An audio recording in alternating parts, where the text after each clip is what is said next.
Take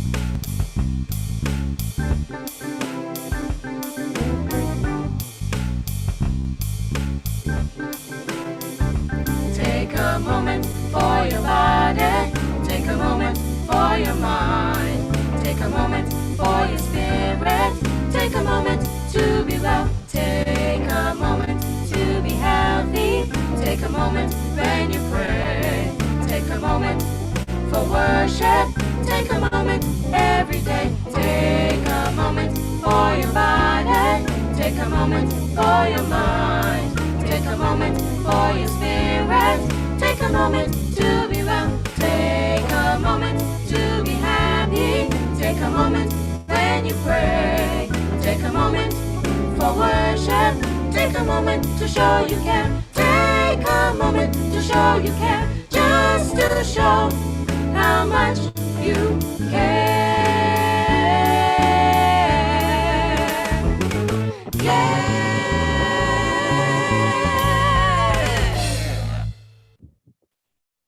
Good evening. I am so excited to be here this evening, not only because it's a Thursday, but because Healing Moments are on. And as usual, we have our 3 segments for you: spiritual, mental, and physical. So I know we've been speaking about interpersonal relationships for the past month, but know that this is the last Thursday and we're going to be moving on to another topic next month. And that topic is going to be temperance. Now, this Thursday is a special Thursday. Remember, you, the participants, get to tell us what you would like to see on the program going forward and how we can improve. But before we get to all of that, we have Pastor Lucas, who's going to give us the opening prayer.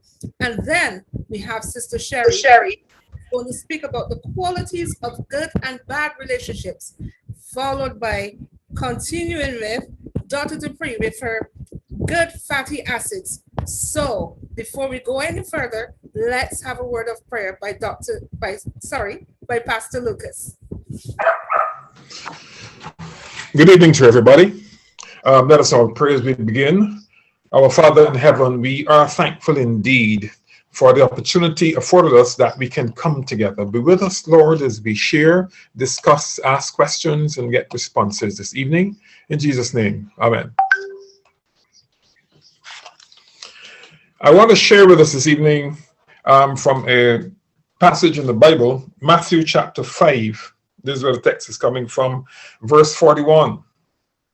It says, "And whosoever shall compel thee to go a mile, go with him twain." Now that's a fascinating text. Jesus gave some very profound instructions about relationships. Simple but profound, but hard to do. Now the story is told of a Jew living in Jerusalem. Now, whenever the Romans were returning from whatever battle they were into, they would generally pass through Jerusalem on their way back. And the Roman soldiers had authority to do, well, whatever they wanted to do.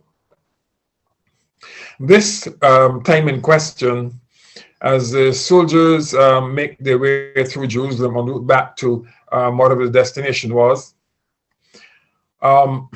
they normally carry their tacklings, the bags and stuff and the things that they had to take to war on their backs, which was really a burden, a heavy, heavy burden to carry. But they normally took them with them. Now, as they got to Jerusalem, or if they passed through any country for that matter, any city for that matter, they had the authority to compel anybody they see to carry their bags for them.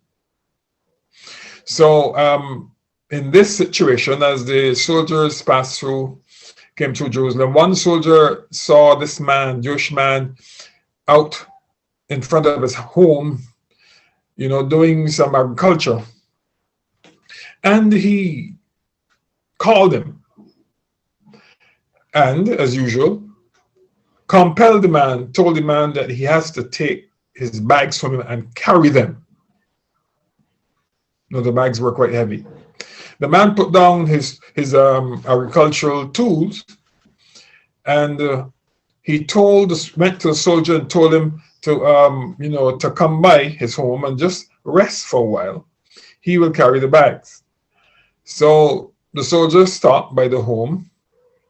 He gave him some place to sit, something, a seat. And then he looked to his wife and told the wife to prepare something for the soldier to eat.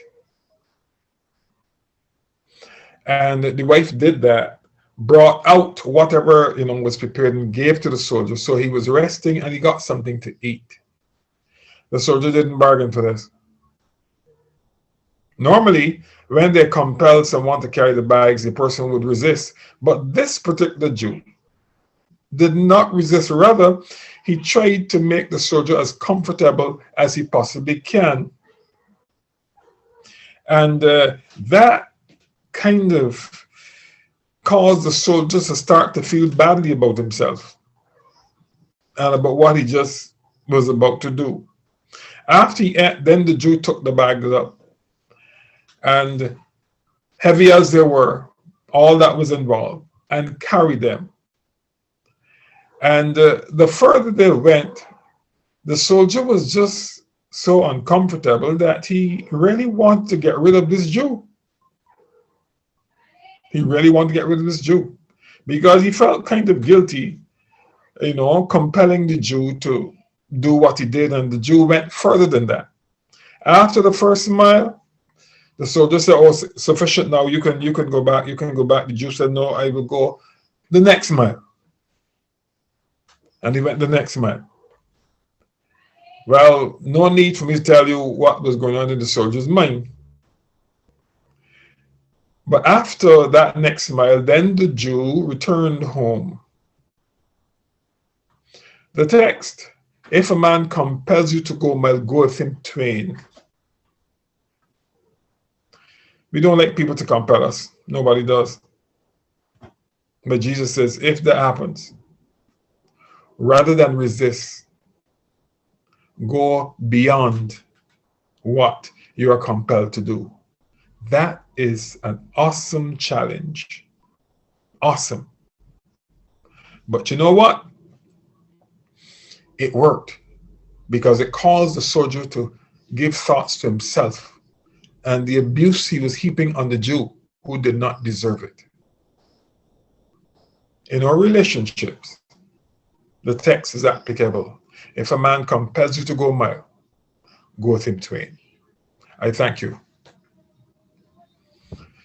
Thank you, Pastor Lucas.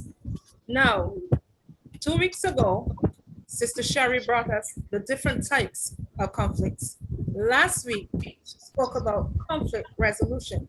But this week, she's going to speak about the qualities of good and bad relationships.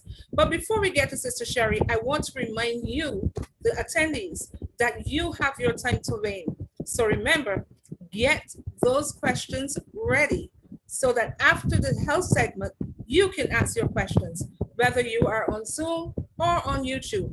You can type your questions in the chats, or for those on Zoom, in the question and answer box, and we will answer those questions. Now, before I get there, I forgot to tell you a very special, so here is it from me to you. Welcome, welcome, welcome, welcome. Welcome to each and every one of you joining us. Sister Sherry? Thank you so much, Sister Kathy, and welcome as well to all of you. You know, Sister Kathy, I have a bittersweet feeling right now. I'm happy it's Thursday. I'm always happy on Thursdays at 6 p.m. because there's healing moments. But what I am a little sad about is the fact that the month of March is finishing. This is our last week of interpersonal relationships, and I have thoroughly enjoyed these sessions, honestly. Nevertheless, we know that next month is going to be an interesting month, and I hope that you participants have learned something from what we have been discussing in the month of March. We have looked at the popular phrase interpersonal relationships. And you know, you would have said that interpersonal relationships can be found in every aspect of our lives. As human beings, we are social beings.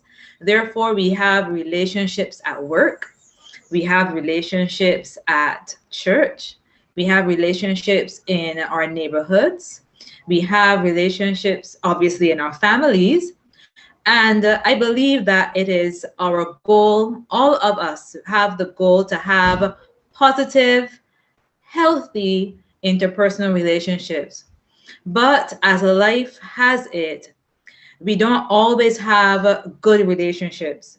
Some of us are brought up in families where we do not know what a healthy relationship looks like. And as a result, the abnormal becomes our normal.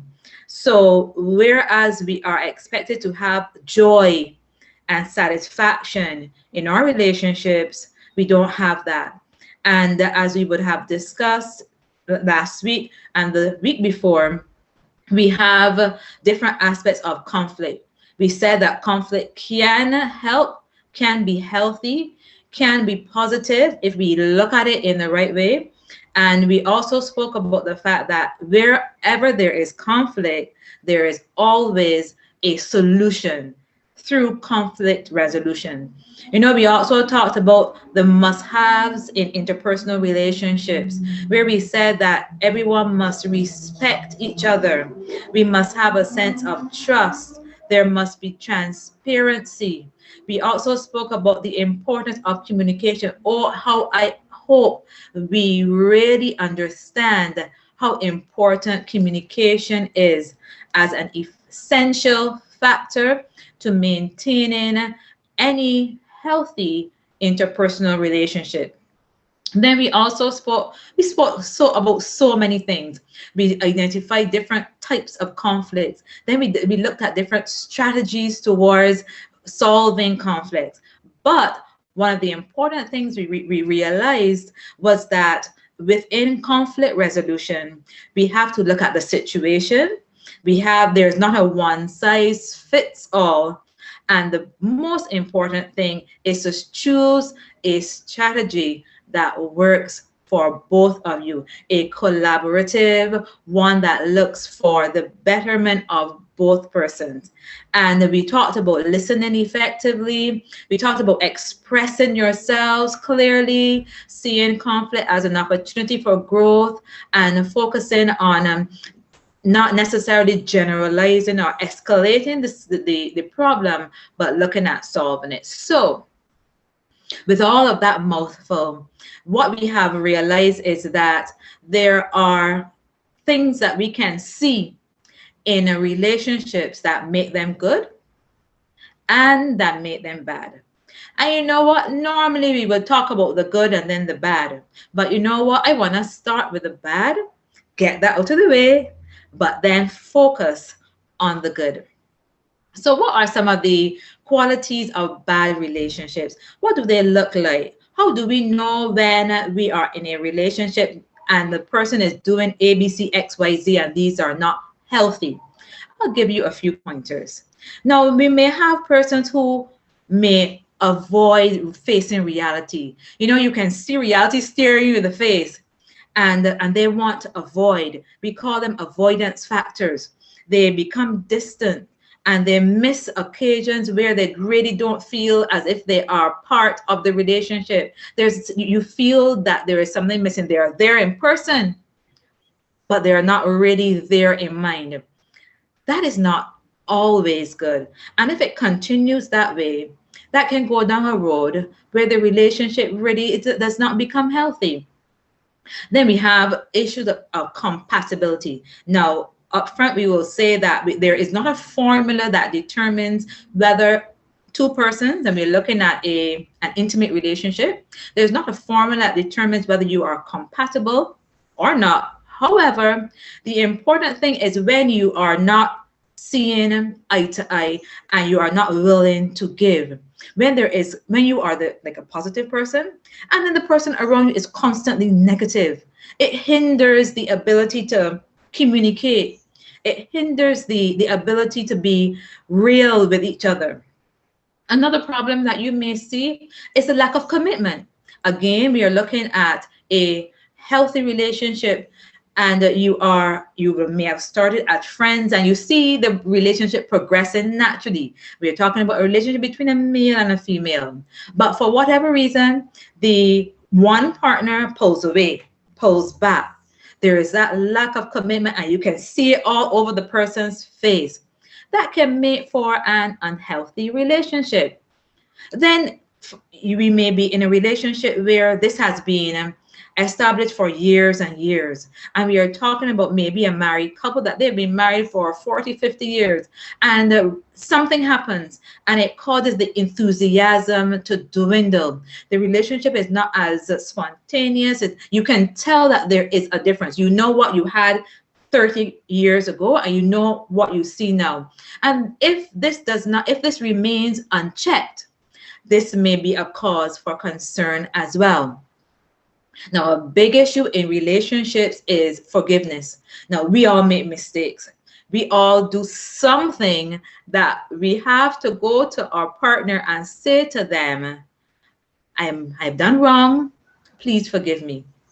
But then there are some persons who are unwilling to forgive, or they will say, I can't forgive you because what you have done has hurt me so much.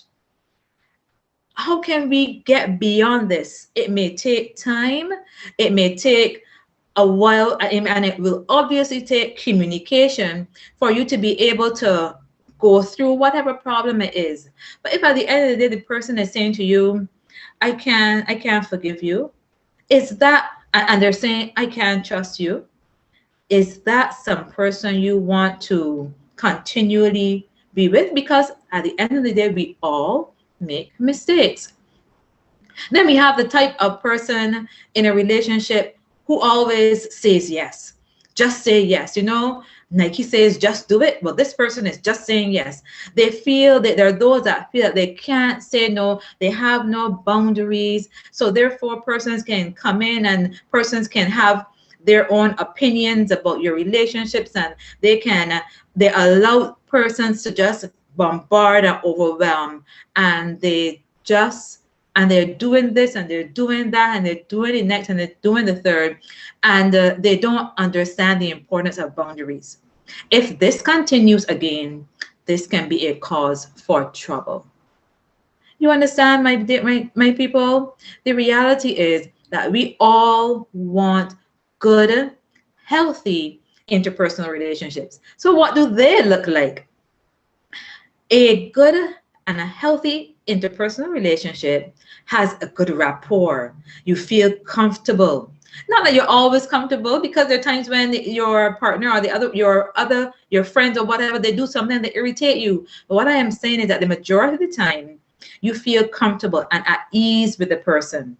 It can be automatic, it can take a little while, or it can take time to develop. But the reality is that when you sit and you chat with that person, you feel that bond, that connection.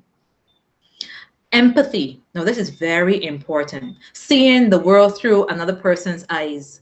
Understanding his or her own feelings and actions. And that's really important, because when you are feeling something, when you're going through something, you want the other person to say not just, oh, I feel for you, or oh, I understand how you feel. Those are words that we often say, but we really don't understand the meaning behind it. But when some person is empathetic, when some person can literally take themselves out of themselves and put themselves in your shoes and walk a mile in your shoes, then you understand they really are trying to see the world through your eyes. Trust is very important. Respect, also very important. Those are key factors to developing and maintaining a healthy interpersonal relationship. Flexibility. Now, there are some people who we call them anal, we call them type A, because they have a plan, they have a rule, they have things that must happen this way and no other way. That is a personality that sometimes we find it difficult to manage. But the reality is that because we live in a world where things happen, we have to understand the importance of flexibility. Good relationships are flexible and they can adapt to change. Circumstances change. People change. You can't always carry out the plans to the T. And sometimes in God's providence, He allows things to happen that causes things to switch from A to Q and R and S quickly. We have to be flexible and understand that that helps to keep our sanity sometimes. Another aspect or characteristic of a good relationship is uniqueness. Now, I don't know about you, but I have several female friends, and each friend holds a special place in my heart because of the uniqueness of the relationship that she and I have. And there's no competition. We are all just different. And as I relate to each of them, I relate to each of them in their unique position that they are. Each relationship must stand out for whatever reason, because of the person, maybe because of the circumstances with which you met, and those things are important. And we're coming down to the end. We have that interdependence where the other person's life concerns you. Yes, you are empathetic, but you have to understand that there is that interdependence. You know that saying, no man is an island? That is a truly true statement, because we can't operate on our own. We are interdependent. We need each other. You know, as the song says, I need you, you need me. We need each other to survive. And the last two, honesty and accountability. Communicating openly and truthfully, admitting mistakes or being wrong, accepting responsibility of oneself, all of those things make for a strong, committed, healthy relationships. My dear brothers and sisters, I trust that you would have learned about how to be able to form bonds, how to be able to communicate, how to be able to relate to each other, how to be able to communicate with each other, understanding that as we go through our conflicts, we can solve them. And as your relationships develop, and as your relationships blossom, as you meet new people in this life, we never know where we will all work out and where we will all meet up. But one thing is for sure, if we keep our eyes fixed on the one who has created us with the ability to be social beings, with the ability to relate to each other, I trust that we will all endeavor to have positive, healthy human relationships and grow from strength to strength. Have a good evening, and I look forward to our discussion later.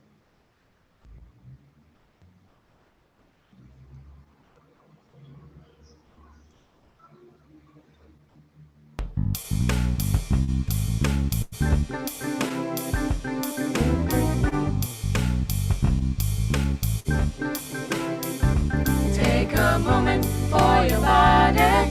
Take a moment for your mind. Take a moment for your spirit. Take a moment to be well. Take a moment to be healthy. Take a moment when you pray. Take a moment for worship. Take a moment every day. Take a moment for your body. Take a moment for your mind. Take a moment for your spirit. Take a moment to be well. Take a moment to be happy. Take a moment when you pray. Take a moment for worship. Take a moment to show you care. Take a moment to show you care. Just to show how much you care. Yeah.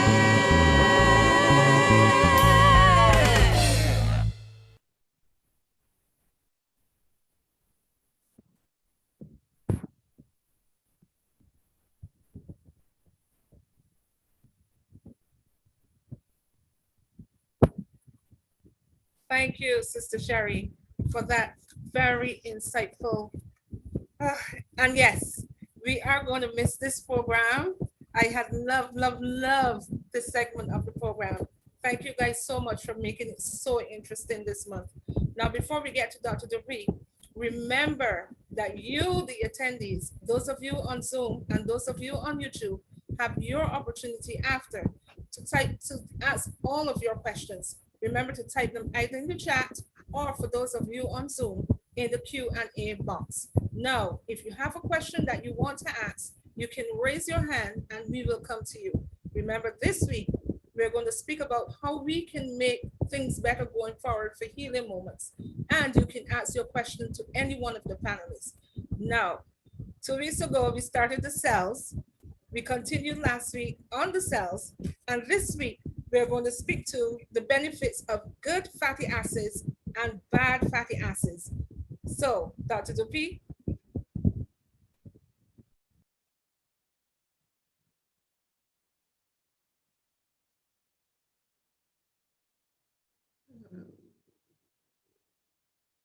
Sorry. Okay. Good evening, everyone. And I'm just going to continue the presentation that I began last week where we talked about improving communication.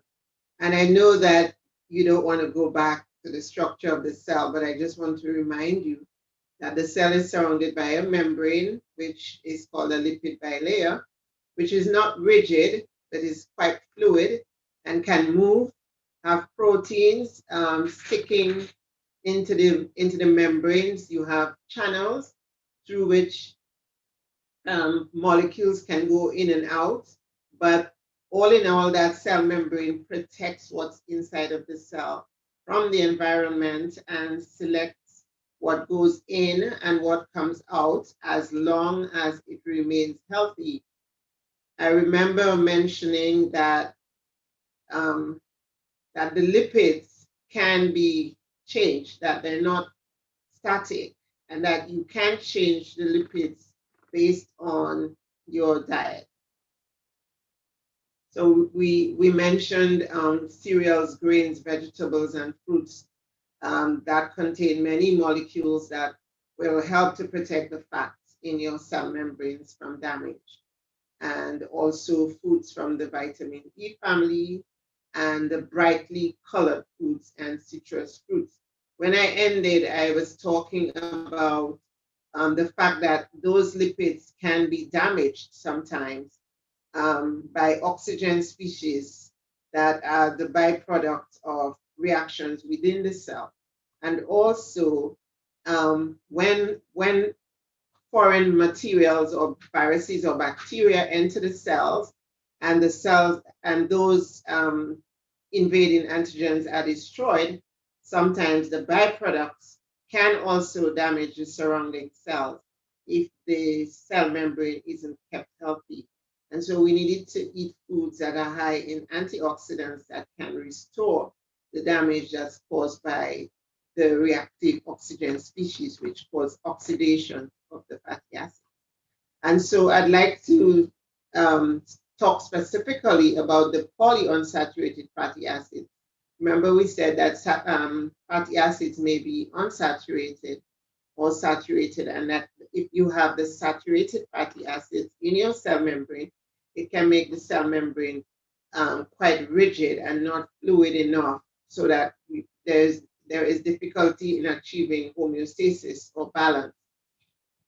So the polyunsaturated fatty acids are the omega-6 fatty acids and the omega-3 fatty acids. They have long names. I was to put a comma between linoleic acid and arachidonic acid. Those are the two omega-6 fatty acids that we would find in our diet. Linoleic acid and arachidonic acid, or LA and AA, or sometimes called ARA-C. We find that Western diets, that is the diets that are high in red meats, more meats than carbohydrates, those diets are very high in omega-6 fatty acids. The omega-3 fatty acids are ALA, or alpha-linolenic acid, icosapentaenoic acid. I don't expect you to pronounce them. I have difficulty pronouncing them myself. And docosahexaenoic acid, or DHA.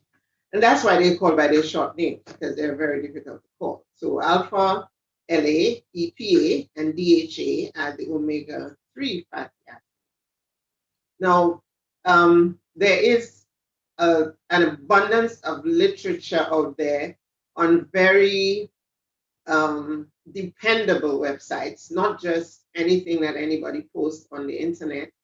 But if you are a scientific researcher or you're researching in the medical field and you go to PubMed, you will get references to reliable journals. And so those reliable journals from the 1980s have been putting out information on the importance of omega-3 fatty acids in the diet. And they've really taken off during the last 2 decades. So information I'm giving is from around 2015. And the literature states that there is ability of omega-3 fatty acids in our diet to prevent or reduce the severity of, and you may have been hearing that recently about certain vaccines, to prevent or reduce the severity of heart disease, Alzheimer's disease, diabetes, kidney disease, atherosclerosis, which causes hardening of the arteries, deposition of plaque and fatty substances in the walls of arteries, making them less than flexible, very hard, and causing an increase in blood pressure. So omega-3 fatty acids can also cause a decrease or result in a decrease in the development of atherosclerosis. It also reduces the synthesis of triglycerides or fatty molecules from the liver. It reduces what we call fatty liver. That is a condition that occurs in people who drink alcohol, but also in people who have type 2 diabetes and obesity. Fatty liver is one of the effects, and fatty liver can eventually become cirrhosis, even if you don't drink alcohol. Omega-3 fatty acids in the diet also increases the size of the LDL molecules, or that's the low density lipoproteins, which are sometimes called the bad cholesterol. Those are the ones that are deposited in your arteries and can cause heart disease. It can also reduce the severity and occurrence of rheumatoid arthritis, and it has been found to have a protective role in many diseases of the brain, including depression, schizophrenia, and I believe that I mentioned Alzheimer's disease and also Parkinson's disease and amyotrophic lateral sclerosis, which is ALS, or Lou Gehrig's disease, which causes severe neurodegeneration.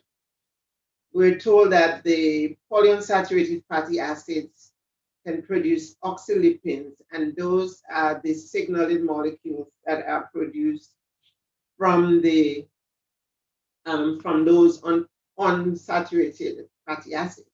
So the oxylipins that are derived from the omega-6 fatty acids, which we know are high in our Western diet, are pro-inflammatory. As a matter of fact, arachidonic acid is one of the molecules in the stepwise progression of the inflammatory response in the body. However, those that the oxylipins or the signaling molecules that are produced from the omega-3 fatty acids have an anti-inflammatory result. And I typed anti there twice, not sure why. And centenarians, that should be of interest to Barbadians and Dominicans, where we have a high number of centenarians. Centenarians have been shown to have reduced levels of linoleic acid oxylipins in their blood. And that's the oxylipins that are made from the omega-6. Remember, we have linoleic acid, which is omega-6. So those that are made from the omega-6, centenarians have been shown to have reduced levels of those pro-inflammatory molecules in their blood.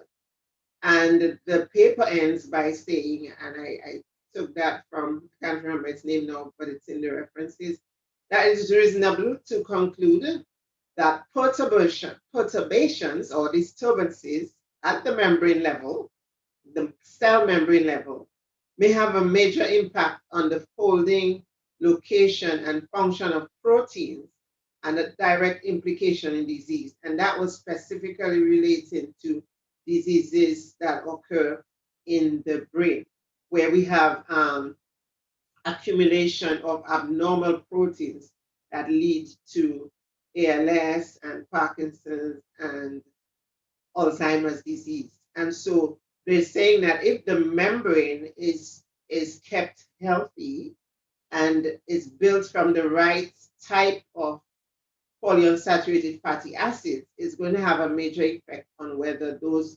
abnormal proteins are going to be produced, and so have a serious impact on disease. So what do you need to do? And I always say you must ask me what does that mean for me? It means that you need to increase omega-3 in your diet and decrease omega-6, because the omega-3s will replace or almost completely or partially replace the omega-6 fatty acids in the membranes of your cells, and therefore make your cells healthier and reduce your incidence of those serious diseases. And so for vegetarians or vegans, the foods that are high in omega-3 fatty acids, seaweeds and algae, chia seeds, hemp seeds, flax seeds, walnuts and walnut oil, Brussels sprouts, wild rice, kidney beans, pumpkin seeds. You can also eat sunflower seeds if you wish. Just chew on seeds. They're going to be in there.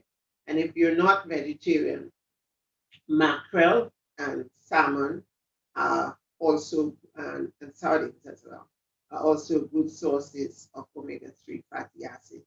So your role in keeping your cell membranes healthy and making sure that you're making anti-inflammatory oxalipins and not pro-inflammatory is to replace omega-6 with omega-3 in your diet, to have more of those foods that have omega-3. And my quote was from Cellular and Molecular Life Science Journal, which is a very reliable journal. And so you can always check. You can check the sources and see for yourself. There's a lot about it on the internet. I'll see you next month. Thanks for tuning in once again.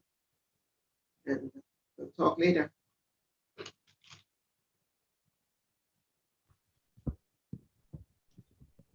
Thank you, Dr. Dupuy, for that very informative segment on fatty acids and the different types of acids.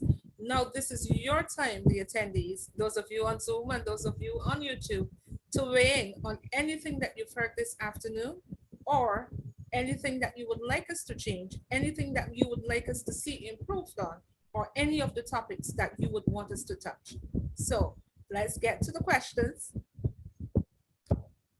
And Sister Sherry, this one is for you. It asks, is it possible for a person to be brought up in what we term as a non-functional family, and because of how they were brought up, they can choose to raise their family in a different way?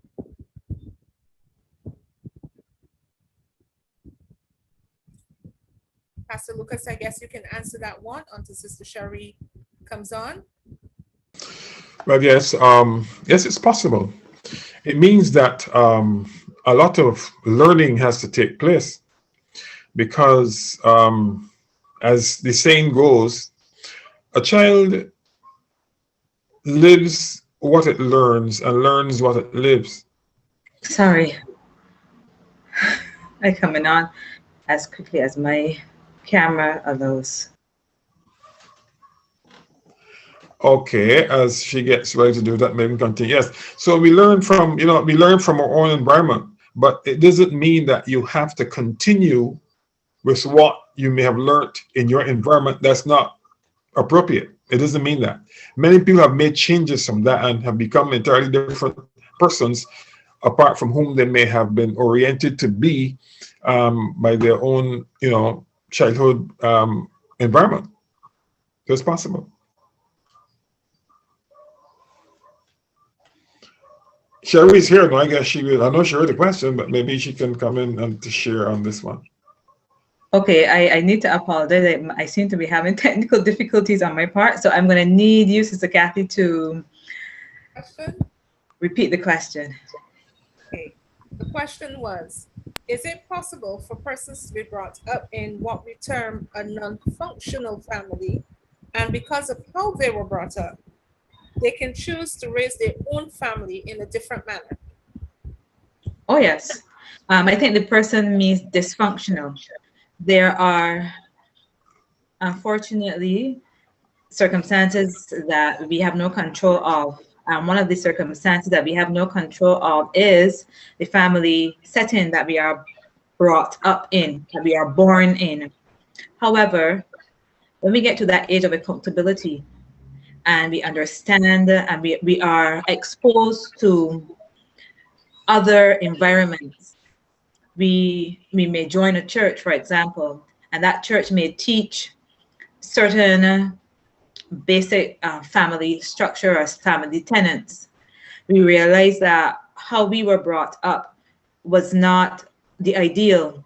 Maybe it's all our parents knew, but we take that stance and we determine that when we have our own family, that we will choose to operate on a different regime.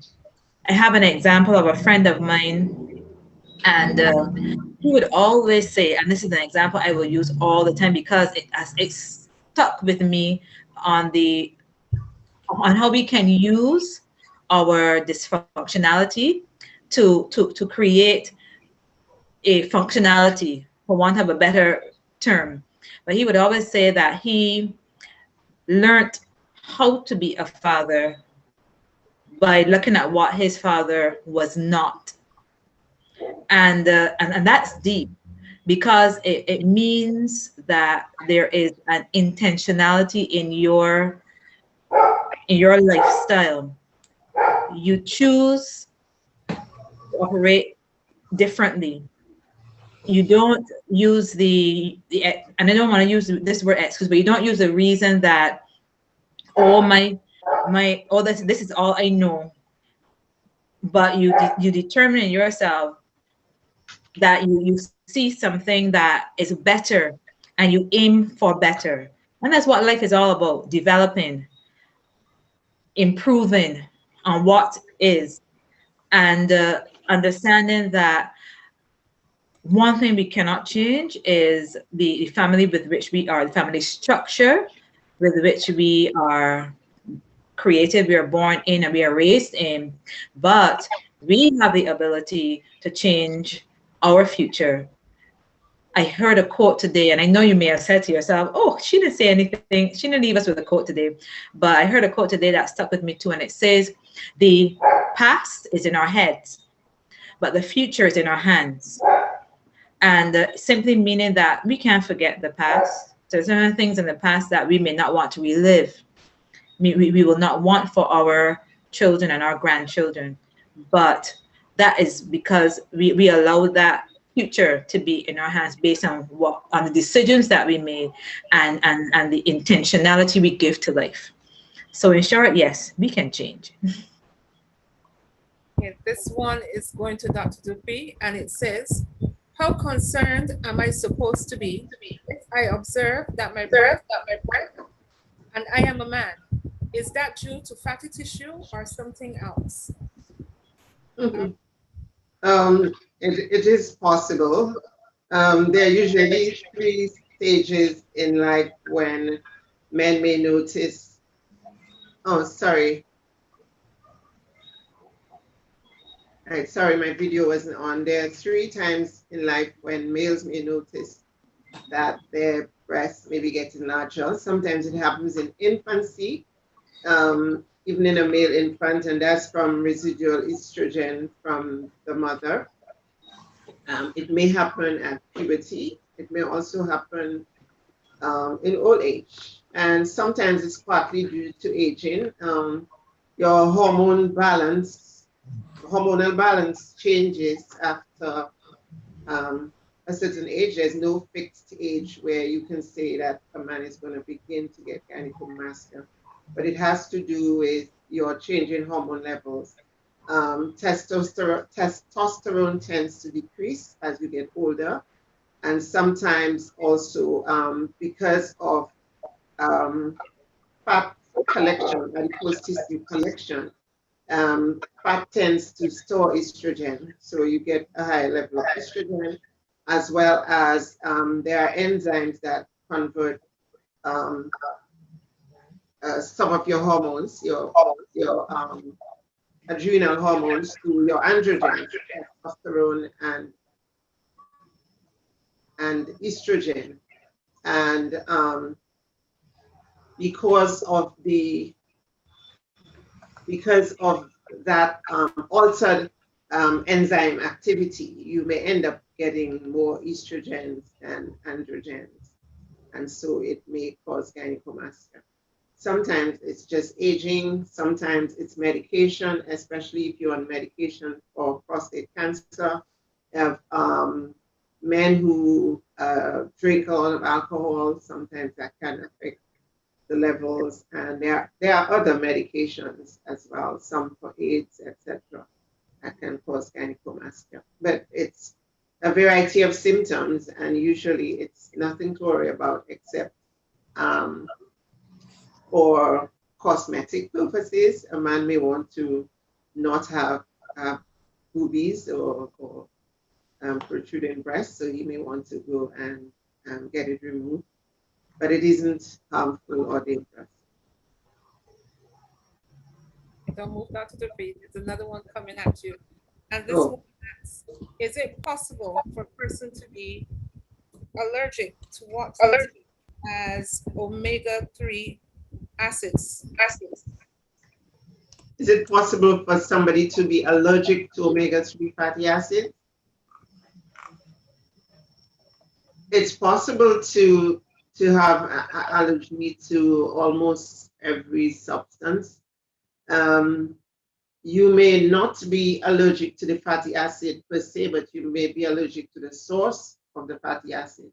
So some people may be allergic to fish, or may be allergic to a particular fish, and so they wouldn't be able to get the benefits of getting the omega-3 from the food that they're allergic to. But I don't know that you can be universally allergic to anything that has omega-3. I would need to find that out. Okay, Sister Sherry and Pastor Lucas, this one is for you collectively. And Sister Sherry, it says, you spoke about good relationships, but can a person exhibit everything that you're saying in terms of communication, respect, honesty, and still not be happy in the relationship that they're in?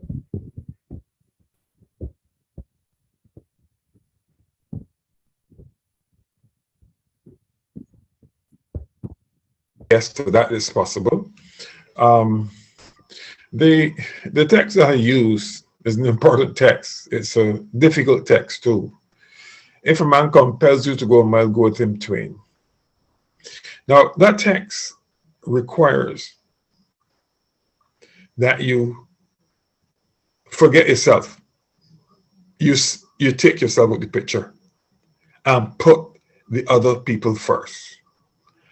Now, to do that, it means that you need to have a very healthy sense of self. You need to have that. If you don't have that healthy sense of self, you're not going to get that done. Now, let me zero in on your question that you asked. Persons can choose to do what's right because somebody may have said this is the right thing to do. but they may not have embraced it within themselves. You know, that is, it may not be really, they do it because somebody said this is the right thing to do, right? But the motivation for doing it can very well be wrong. The only motivation for being able to do that is the motivation of love, and that's the love that Jesus says is a principal love. It's not dependent on anything. It's not dependent upon receiving. It's not dependent on what the person will do, has done, is doing, or it's not dependent on that. So a person needs to have a wholesome sense of self to be able to accomplish this. If you don't have that wholesome sense of self, you can do right and still be miserable, upset after you've done right, because the motivation isn't there, and what you're doing is not really has not been internalized by you. You just did it because you may have heard somebody say that's what you should do. I hope that responds to the question from that spiritual standpoint. I believe it does. Okay, I have a WhatsApp contact who was on last week, and she's asking a question. She says, I'm not a Seventh-day Adventist, but I have been on your program for the past 2 weeks. And last week, I believe it was, one of the comments was on having sex. Oh. And she wants to know, why can't, she knows that for some of us, that is a taboo subject, but she would like to see more discussions. I don't know what that meant, but okay. Okay. I guess Dr. Dupree can be able to give you the chemistry, biology on it, because there's chemistry involved there. It is known that, sex is a distressor. Okay? It's a distressor. It relaxes the individual, and it calms the mind. It may not be forevermore, but for a certain period of time. So sex is a lot more than just about having babies. There's a lot more than that. God intended that both people be a blessing to each other, and that sexual union makes that a reality. So let me put it this way, some people may not like it too much, but the more often a couple has sex, the better it is for them. And that's a fact. Maybe Dr. Dupree can spell out the chemistry and the biology on it. And then yes, Pastor, I would love to, but we have to come to an end for tonight. Okay. So I'll just let Kathy take it away from here. Mr. Kathy, take it away. But we do have to end right now. So I'm sure we can talk about that. Okay.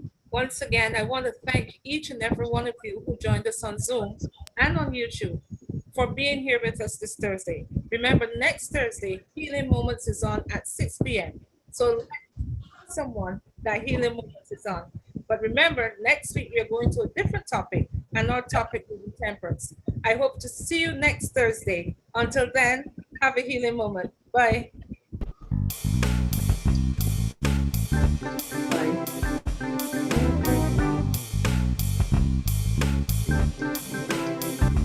Take a moment for your body.